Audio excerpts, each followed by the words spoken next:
everybody, welcome to You Better Listen to Your Dad 2018. In March 2018, I was getting calls from the school. My son's behavior had escalated in the classroom, causing many issues and disruptions throughout the class, which escalated that Friday afternoon on a school bus home.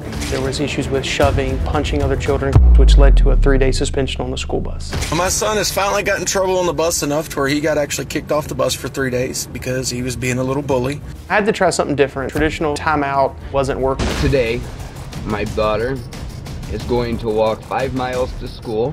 When I first told her she had to walk to school for her punishment, I don't think she believed me. She didn't think I was going to follow through with making her walk to school. She needed to learn that not everything is a right. There are a lot of things in life that are a privilege. My daughter absolutely deserved to be walking. I feel like I shouldn't have done that. Are you still mad at Dad? No. I punished my children when they were growing up. I was fair, consistent, and forgiving. I think it's okay to spank children. If schools and parents can't control their children, there's a judge out there somewhere that will.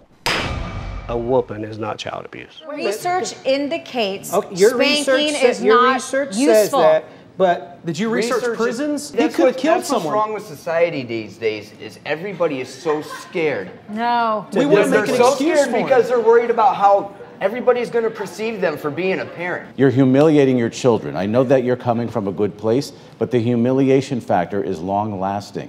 And you have cleanup to do after that. You may say no because they don't show that to you now. But you got to keep your eyeballs open because it's going to come. You know, today we were talking about parenting, and parenting always involves discipline. There's no question about it. But you know, discipline is a way of instruction.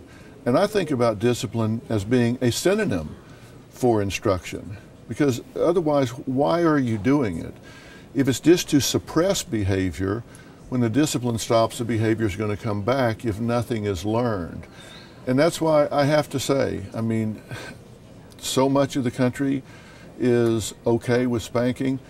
I'm not a fan of spanking because I don't think you learn as much as you do. Research tells us that you can affect change in behavior with other techniques, other things. And if you can get the child to put themselves in the position of the person that's been transgressed against or whatever rule has been broken and have to advocate for that, you're going to get much more change than if you just spank them. So if you can get them to, today we were talking about bullying, get them to take the bully's point of view, the bullied kid's point of view, and have to write about that or talk about that.